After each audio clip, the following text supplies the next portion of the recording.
इस बीच अक्टूबर के दौरान भारत के व्यापार घाटे में जोरदार बढ़ोतरी देखने को मिली है। एक्सपोर्ट घटने और इंपोर्ट में उछाल से व्यापार घाटा 41 अरब डॉलर से ज़्यादा दर्ज किया गया। अक्टूबर के दौरान एक्सपोर्ट 4 अरब डॉलर से ज़्यादा घटकर 34 अरब डॉलर दर्ज किया गया और इंपोर्ट करीब 11 अरब डॉलर बढ़कर के 76 अरब डॉलर से ज़्यादा का हुआ है। सर, ये विदेश व्यापार के जो ताज़ा आंकड़े हैं वो भीतर से क्या तस्वीर बयां कर रहे हैं? ये आंकड़े काफ़ी चौंकाने वाले हैं। अगर आप देखें तो पिछले महीने के हिसाब से जो 32 बिलियन डॉलर के आसपास का घाटा था वो 41 बिलियन डॉलर हो गया है। ऑल टाइम हाई के ऊपर है भारत का व्यापार घाटा। जो मैं आंकड़े देख रहा हूँ अब का अप्रैल और अक्टूबर का जो कम्युलेटिव घाटा है वो करीब 78 बिलियन डॉलर को पार कर गया है, जो पिछले साल से ज़्यादा है। और अब इसको जब आंकड़ों को आप भीतर से खोलें तो इसमें दो महत्वपूर्ण चीज़ें दिखाई देती हैं कि गुड्स और सर्विसेज दोनों के एक्सपोर्ट के में गिरावट आई है और दोनों के मामले में व्यापार घाटा बढ़ा है। हालांकि सर्विसेज एक्सपोर्ट्स बेटर हुए हैं, लेकिन उसके बाद भी वो मजबूती, वो कुशन नहीं मिल पा रहा है। निर्यात में बड़ी गिरावट है। मर्चेंडाइज एक्सपोर्ट करीब 11% कॉन्ट्रैक्ट हुए हैं और सर्विसेज एक्सपोर्ट थोड़े रिजिलियंट हैं, हालांकि लेकिन उनमें डबल डिजिट की ग्रोथ नहीं है, सिंगल डिजिट की हाई ग्रोथ बनी हुई है। इंपोर्ट्स बहुत ज़्यादा बढ़े हैं, 16% के आसपास बढ़ा हुआ है। 200% का सर्ज गोल्ड के इंपोर्ट में हुआ है। 7 बिलियन डॉलर का सोना इंपोर्ट हुआ है। इस इंपोर्ट में बड़ा हिस्सा सोने की महंगाई का भी और फेस्टिव सीजन का डिमांड थी और भारत में तमाम सोने के लेकर ETF में जो निवेश बढ़ा है। इसके अलावा silver, electronics, fertilisers, crude oil, ये 4 और बड़े हिस्से हैं जिनके इंपोर्ट में रिकॉर्ड बढ़ोतरी हुई है।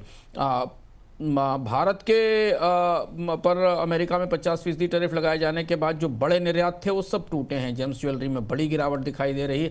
कई और महत्वपूर्ण निर्यात में हमें कमी दिखाई दे रही है, जिसमें टेक्सटाइल भी है, श्रिम्प भी है और जेम्स ज्वेलरी के बारे में तो हमने बताया। तो पूरा व्यापार हिला हुआ है। उम्मीद है कि आने वाले दिनों में अगर कोई ट्रेड डील होती है तो यहाँ परिस्थितियाँ बेहतर होंगी, लेकिन तो व्यापार घाटा चिंताजनक स्तर पर है।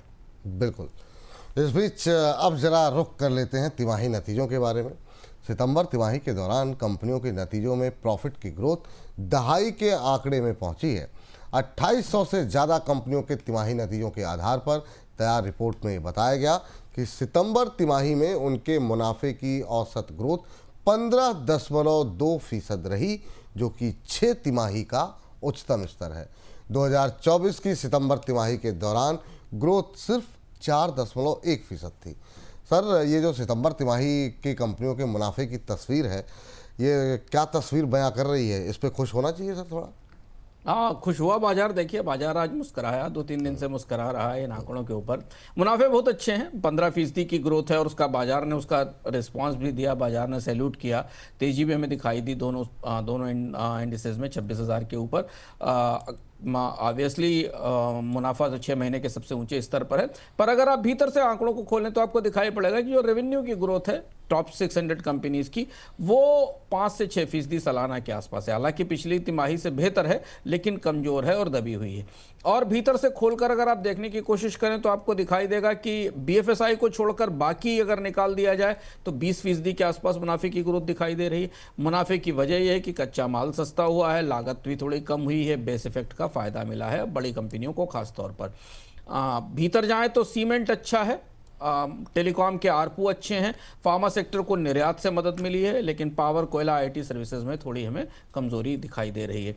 एक चीज ध्यान देखने वाली है, ऑपरेटिंग मार्जिन अगर इस टेबल को हम दोबारा रखें स्क्रीन पर, ऑपरेटिंग प्रॉफिट मार्जिन सिकुड़े हैं, उनमें गिरावट दिखाई दे रही है और ऑटो कंपनियों के मार्जिन में और ज़्यादा गिरावट है। ये थोड़ी चुनौतीपूर्ण बात है, चिंताजनक बात है कि ऑपरेटिंग मार्जिन में कमी आ रही है। लेकिन ओवरऑल तिमाही पिछली तिमाही की तुलना में अच्छी रही और यहाँ से एक मोमेंटम बनने की उम्मीद है, जिस पर हम लोग अभी कार्यक्रम से पहले चर्चा कर रहे थे कि शायद यहाँ से हमको अगली तिमाही के लिए एक अच्छा मोमेंटम बनता दिखाई देगा।